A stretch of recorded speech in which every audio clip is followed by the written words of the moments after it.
नमस्कार दोस्तों, आप सभी का स्वागत है आपके अपने YouTube channel hello Hindi academy में। दोस्तों, आज हम यहाँ पर हिंदी भाषा एवं साहित्य, जैसा कि आप लोग देख रहे हैं, उससे संबंधित टोटल 50 प्रश्न लेकर उपस्थित हुए हैं। इस क्लास में आप हिंदी भाषा और साहित्य, जो भाषा और साहित्य है उससे संबंधित जो महत्वपूर्ण जो 50 प्रश्न हैं उसे सीखेंगे। आशा करते हैं आप सबको ये प्रश्न अच्छे लगेंगे और आपकी तैयारी को और मजबूत करेंगे। जिन्होंने अभी तक हमारा चैनल सब्सक्राइब नहीं किया है तो हमारे चैनल को दोस्तों सब्सक्राइब कर लीजिए और वीडियो लास्ट तक देखिए। अगर कुछ लगे काम का है, आपके मतलब का है, तभी वीडियो को लाइक कर देना और दोस्तों के साथ शेयर भी कर देना। ठीक है दोस्तों, चलिए बिना किसी देरी के शुरू करते हैं। पहला प्रश्न है, शिव सिंह सेंगर तथा ग्रियर्सन के इतिहास ग्रंथों को वृत्त संग्रह कहा, मतलब किसने कहा? तो आचार्य जो रामचंद्र शुक्ल थे उन्होंने शिव सिंह सेंगर और ग्रियर्सन के इतिहास ग्रंथों को वृत्त संग्रह मतलब कविवृत्त संग्रह कहा था। ठीक है। हिंदी साहित्य के इतिहास का इतिवृत्तात्मक और तुलनात्मक लेखन किस ग्रंथ में हुआ है? दोस्तों, मिश्र बंधु विनोद में हिंदी साहित्य के इतिहास का इतिवृत्तात्मक और तुलनात्मक लेखन हुआ है। हिंदी साहित्य के विकास क्रम का निर्धारण चारण काव्य, धार्मिक काव्य, प्रेम काव्य और दरबारी काव्य के रूप में किसने किया? तो दोस्तों, यह जॉर्ज ग्रियर्सन ने किया था। कैसे किया था उन्होंने? पहला था चारण काव्य, धार्मिक काव्य, प्रेम काव्य और दरबारी काव्य में हिंदी साहित्य के विकास क्रम का निर्धारण किया था। किसने? जॉर्ज ग्रियर्सन ने। और इनकी पुस्तक का नाम क्या था? Vernacular literature of northern Hindustan. ठीक है, modern vernacular literature of northern Hindustan. Hindi साहित्य का इतिहास दर्शन रचित है, मतलब कहने का ये है कि हिंदी साहित्य का इतिहास दर्शन, यह जो रचना है, यह पुस्तक है, यह किसकी है? तो नलिन विलोचन शर्मा की। ठीक है। हिंदी के विधेयवादी साहित्य इतिहास के आदम प्रवर्तक शुक्ल जी नहीं, ग्रियर्सन हैं। जो हिंदी की जो विधेयवादी जो दृष्टि है, ठीक है, जो विधेयवादी साहित्य इतिहास के आदम प्रवर्तक शुक्ल नहीं बल्कि ग्रियर्सन हैं। यह कथन किसका है? तो दोस्तों, यह कथन नलिन विलोचन शर्मा का है। ठीक है दोस्तों, ये जो क्लास है, इस क्लास में आपको वन लाइनर टाइप के मिल जाएंगे। किसने क्या कथन कहा है वो मिलेंगे, किसकी क्या रचना है महत्वपूर्ण, उससे संबंधित आपको ये प्रश्न इसमें मिलेंगे। आशा करते हैं यह आपके काम की क्लास होगी। बस आप लोग एक बार धैर्य बनाकर क्लास देखिए। 10, 20, 15 जितने भी मिनट की क्लास है, अभी तो पता नहीं कितने मिनट की होगी, जाके लगभग 15 से 20 मिनट की होगी। एक बार धैर्य बनाकर आप लोग अगर देखेंगे तो आशा करते हैं कि आपको यह क्लास अच्छी लगेगी। बाकियों की जो बाकी अन्य क्लास हैं वो भी आप लोग ज़रूर देखेंगे। ठीक है, आगे बढ़ते हैं। ग्रियर्सन ने हिंदी साहित्य के इतिहास लेखन में सर्वाधिक सहायता मतलब किससे ली?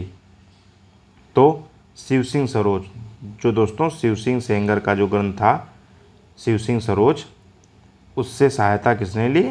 ग्रियर्सन ने। ग्रियर्सन ने हिंदी साहित्य के इतिहास लेखन में सर्वाधिक सहायता शिव सिंह सरोज से ली है। ठीक है, आगे बढ़ते हैं। हिंदी साहित्य के इतिहास का प्रस्थान बिंदु शिव सिंह सिंगर लिखा है दोस्तों, ये यहाँ पर गलत है, ये सेंगर। ठीक है दोस्तों, क्या है कि जैसे टाइपिंग मिस्टेक हो जाती है तो मुझे जहाँ पे दिखता है मैं सही कर देता हूँ। ठीक है, मेरा काम है आप लोगों तक कंटेंट को पहुँचाना। ठीक है, तो मैं कोशिश करता हूँ कि आप तक बेहतर से बेहतर कंटेंट पहुँचे। अगर उसमें कोई मिस्टेक है, मतलब टाइपिंग मिस्टेक है, तो उसको आप लोग इग्नोर करें और मैं सुधारने का भी प्रयास करता हूँ। ठीक है, लेकिन जो मेरी बात है वो आप तक पहुँचे, ये ज़रूरी है। ठीक है। तो हिंदी साहित्य के इतिहास का प्रस्थान बिंदु शिव सिंह सेंगरकृत शिव सिंह सरोज है। मतलब प्रश्न पूछ देगा कि हिंदी साहित्य के इतिहास का प्रस्थान बिंदु किसे कहा जाता है, तो शिव सिंह सरोज है रचना का नाम, और इसके रचनाकार कौन है, शिव सिंह सेंगर। इस्तवार द लिटरेचर एंडोई ए हिंदुस्तानी के प्रथम भाग में 738 कवि और लेखक हैं। इनमें हिंदी कवियों की संख्या कितनी है। दोस्तों यह जो रचना है यह गारसा दतासी की रचना है, ठीक है। ये गारसा दतासी की रचना है। तो इसमें कहा गया है कि इस्तवार द लिटरेचर एंडोई हिंदुस्तानी के प्रथम भाग में 738 कवि और लेखक हैं। इसमें हिंदी के कवियों की संख्या कितनी है, तो दोस्तों 72 है, ठीक है। हिंदी साहित्य के इतिहास के सर्वप्रथम लेखक, दोस्तों जो हिंदी साहित्य का जो इतिहास लेखन है वो सर्वप्रथम किसने किया था, गारसा दतासी ने किया था। और दोस्तों जो इनका ये ग्रंथ था, ये इस्तवार द लिटरेचर एंडोई हिंदुस्तानी, यह जो था फ्रेंच भाषा में लिखा गया था। दोस्तों यह जो है फ्रेंच भाषा में लिखा गया था। ये प्रश्न भी पूछ देता है कि इनकी जो रचना थी ये किस भाषा में थी, तो आप लोग इसको देख लीजिए, ये फ्रेंच भाषा में थी। कालिदास हजारा रचित है। मतलब कालिदास हजारा किसके द्वारा रचित है, तो कालिदास त्रिवेदी के द्वारा कालिदास हजारा रचित है। स्वयंभू को हिंदी का प्रथम कवि माना है। मतलब स्वयंभू को हिंदी का प्रथम कवि किसने माना है, तो स्वयंभू को हिंदी का प्रथम कवि डॉक्टर राम कुमार वर्मा ने माना है। सरापा को हिंदी का प्रथम कवि किसने माना, सिद्ध सरापा जो थे उनको हिंदी का प्रथम कवि किसने माना, तो राहुल सांकृत्यायन और डॉक्टर नगेंद्र ने इनको हिंदी का प्रथम कवि माना है। किसे, सरापा को। डॉक्टर नगेंद्र ने हिंदी साहित्य का वृहद इतिहास को कितने भागों में संकलित किया है, तो दोस्तों डॉक्टर नगेंद्र ने हिंदी साहित्य के इतिहास को 10 भागों में संकलित किया है, ठीक है। दोस्तों यह जो क्लास है या NTA जो UGC नेट होता है, UGC नेट का एग्ज़ाम, उसके लिए जो TGT और PGT इसके लिए तो महत्वपूर्ण है ही।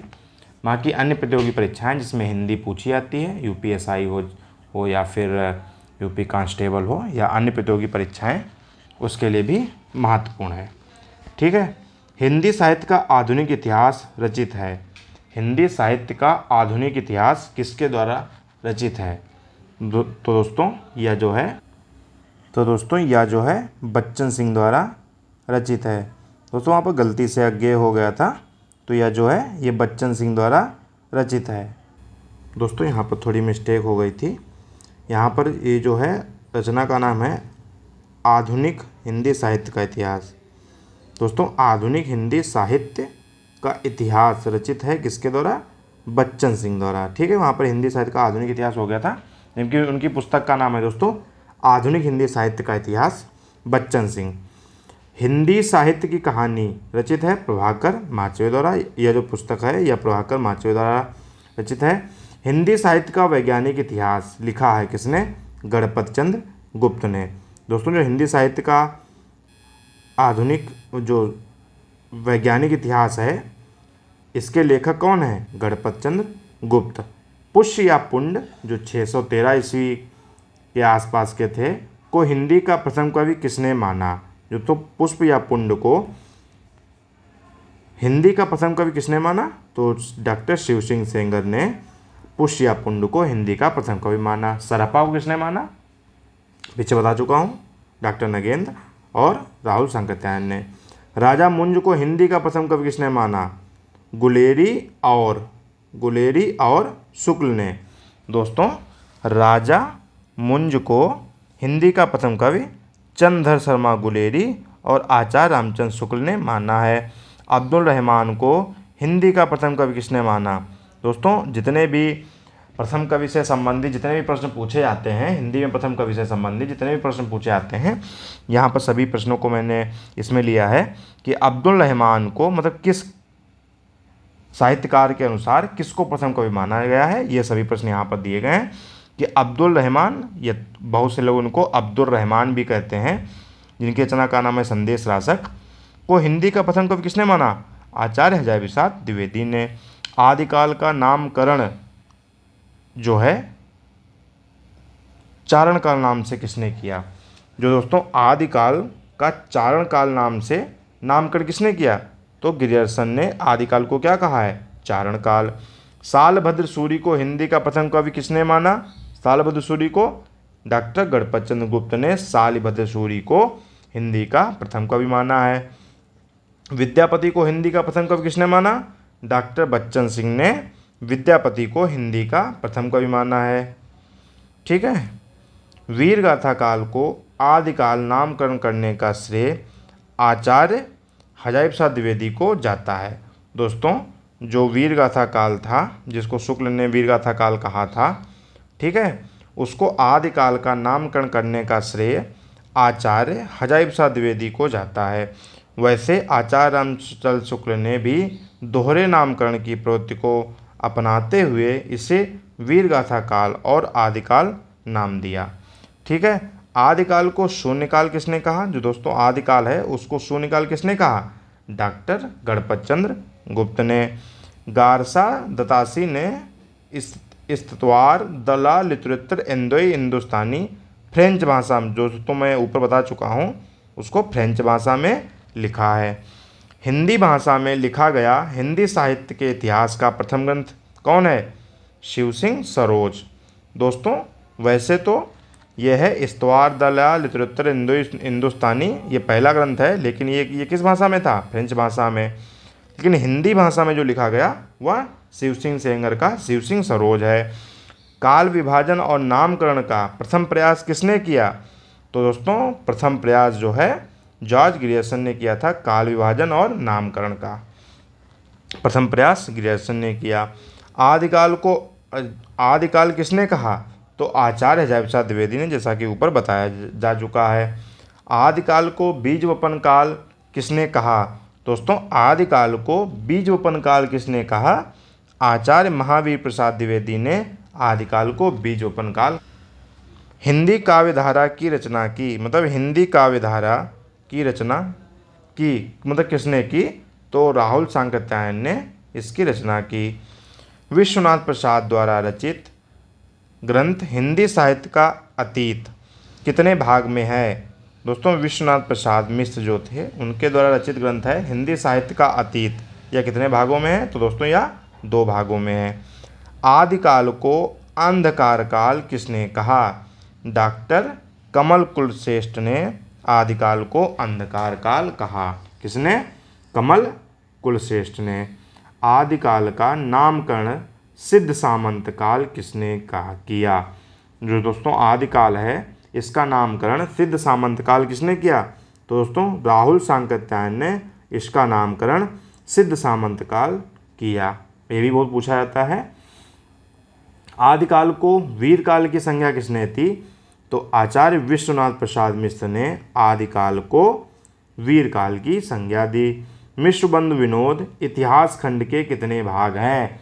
दोस्तों जो मिश्रबंधु विनोद जो रचना है, जो कि मिश्रबंधुओं द्वारा लिखी गई थी, तो मिश्रबंधु विनोद इतिहास खंड के कितने भाग हैं? तो दोस्तों यह 4 भागों में प्रकाशित है। चंद्रबरदाई को छप्पय का राजा कहा जाता है।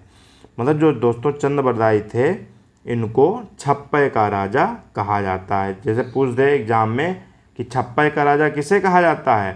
दोस्तों छप्पय का राजा चंद्रबरदाई को कहा जाता है। देवसेन द्वारा रचित श्रावकाकार रचना का समय 933 ईस्वी माना गया है।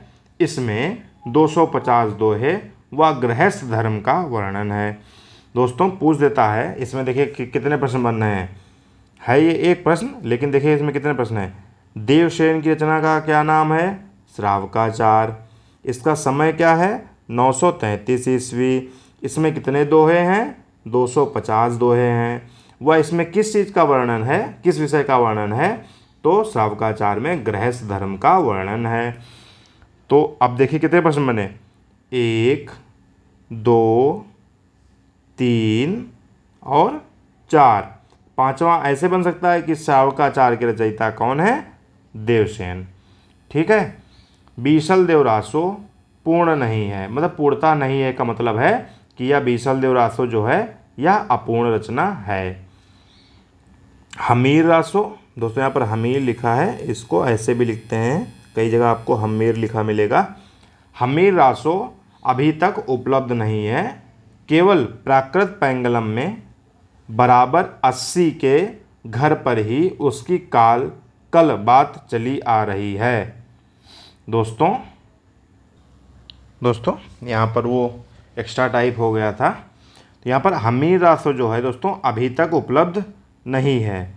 दोस्तों पूछ देता है कि अनुपलब्ध ग्रंथ कौन सा है, या अभी तक कौन सा ग्रंथ अप्राप्य है, अप्राप्य या फिर अनुपलब्ध। ठीक है, अनुपलब्ध। तो दोस्तों जो हमीर रासो है ये अभी तक उपलब्ध नहीं है। ठीक है। बीसल देव रासो की नायिका कौन है, तो दोस्तों बीसल देव रासो की नायिका राजमती हैं। आलखंड को सर्वप्रथम सन 1865 ईस्वी में फर्रुखाबाद के श्रृंगारिक कलेक्टर चार्ल्स इलियट ने प्रकाशित करवाया था। दोस्तों आलखंड, देखो दोस्तों रचना का नाम है परमाल रासो। ठीक है, परमाल रासो, लेकिन दोस्तों इसका एक खंड है आलखंड, इसके अंदर ही कई खंड हैं जिसमें एक इसका खंड है आलखंड। या दोस्तों इतना प्रचलित हुआ कि कई लोग परमाल रासो को आलखंड नाम से जानने लगे। तो दोस्तों यहाँ पर आलखंड का मतलब है परमाल रासो। ठीक है, को सर्वप्रथम 1865 ईस्वी में फर्रुखाबाद के जो तत्कालिक जो कलेक्टर थे वह श्रृंगारिक, उनको इसलिए कहा जाता है क्योंकि वो श्रृंगार के मतलब श्रृंगार रस को वो अत्यधिक पसंद करते थे। तो दोस्तों उस समय के जो कलेक्टर थे उनका नाम था चार्ल्स इलियट, उन्होंने प्रकाशित करवाया था किसको, परमाल रासो या फिर आलखंड कह सकते हैं। परमाल रासो वीर रस प्रधान रचना है। जो दोस्तों परमाल रासो है जिसको आलखंड ऊपर बताया गया है, इस जो है यह वीर रस प्रधान रचना है, और इसके जो रचयिता हैं वह कौन है, जगनिक। जो परमाल रासो के जो रचयिता हैं दोस्तों वह जगनिक हैं। पृथ्वीराज रासो का प्रधान रस वीर है तथा इसका सहयोगी रस श्रृंगार है। दोस्तों पृथ्वीराज रासो का प्रधान रस वीर है तथा इसका सहयोगी रस श्रृंगार है। दोस्तों यह जो श्रृंगार है यहाँ पर ये गलत लिखा है क्योंकि टाइपिंग में आता ही नहीं है, मैंने बहुत कोशिश की तो श्रृंगार आ नहीं रहा था ऐसे। दोस्तों जो कई बार श्रृंगार को वर्तनी में भी पूछ देते हैं, तो दोस्तों श्रृंगार की जो शुद्ध वर्तनी है या मैंने यहाँ पर लिख दी है, ये यहाँ पर शुद्ध वर्तनी ये है, श्रृंगार ऐसे लिखा जाता है।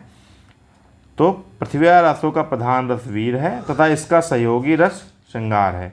आदिकाल के प्रधान साहित्यिक प्रवृत्ति क्या है, दोस्तों आदिकाल की जो प्रधान साहित्यिक प्रवृत्ति है वह है वीर गाथात्मक। इसी के आधार पर शुक्ल ने इसको वीर गाथा काल कहा था। रासो ग्रंथ में पृथ्वीराज रासो सर्वाधिक विवादित ग्रंथ है। दोस्तों पूछ देगा कि रासो ग्रंथों में सबसे अधिक विवादित ग्रंथ कौन सा है, तो वह है पृथ्वीराज रासो, जिसके रचयिता कौन है, चंद बरदाई।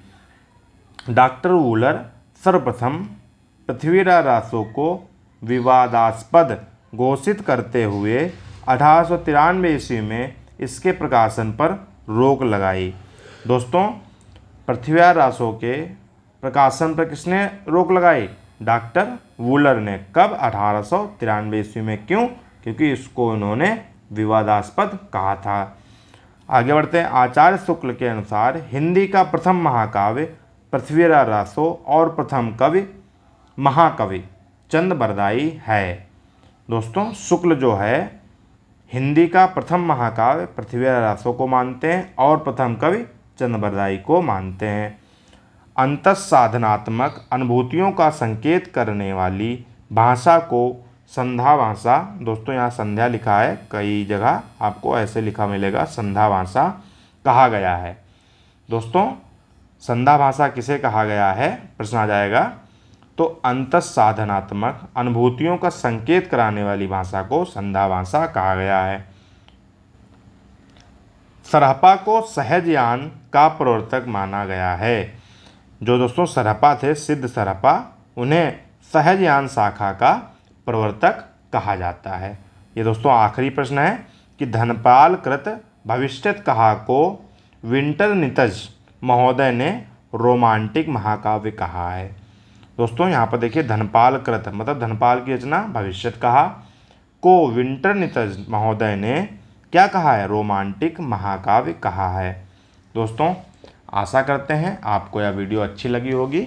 एक दो प्रश्नों में गलती हुई, हालांकि मैंने उनको बाद में सुधार दिया है, तो उसके लिए मैं माफ़ी चाहूँगा। आपके जो भी सुझाव हों वो कमेंट बॉक्स में आप लोग एक बार ज़रूर दीजिए, क्योंकि जब आप लोग सुझाव देंगे उसी से जो है निरंतर हमारे वीडियो में सुधार होता रहेगा और हम कुछ ना कुछ सीखते रहेंगे और आप लोगों से ही सीखने को बहुत कुछ मिल रहा है। निरंतर सुधार किया जा रहा है वीडियोज़ में। ठीक है, ये जो महत्वपूर्ण 50 प्रश्न थे हिंदी साहित्य और हिंदी भाषा से संबंधित, ये हमने आज किए हैं। और अगली क्लास में अन्य जो महत्वपूर्ण प्रश्न हैं हिंदी के, उनको लेकर उपस्थित होंगे। और अगर वीडियो अच्छा लगा हो तो लाइक कर दीजिए, दोस्तों साथ शेयर भी कर दीजिए। अगर चैनल पर नए हैं तो हमारे चैनल को आप लोग सब्सक्राइब जरूर कीजिए। ठीक है दोस्तों, सब्सक्राइब करने से हमारा मनोबल बढ़ता है और हम बेहतर कंटेंट देने के लिए प्रतिबद्ध हैं। हमारे चैनल जो है हेलो हिंदी एकेडमी को सब्सक्राइब करना कतई ना भूलें। ठीक है, मिलते हैं अगली क्लास में, तब तक के लिए नमस्कार, जय हिंद। दोस्तों अपनी तैयारी मजबूती से करिए, निरंतर पढ़ते रहिए, हमारी शुभकामनाएं हैं आपके साथ। मिलते हैं नेक्स्ट क्लास में।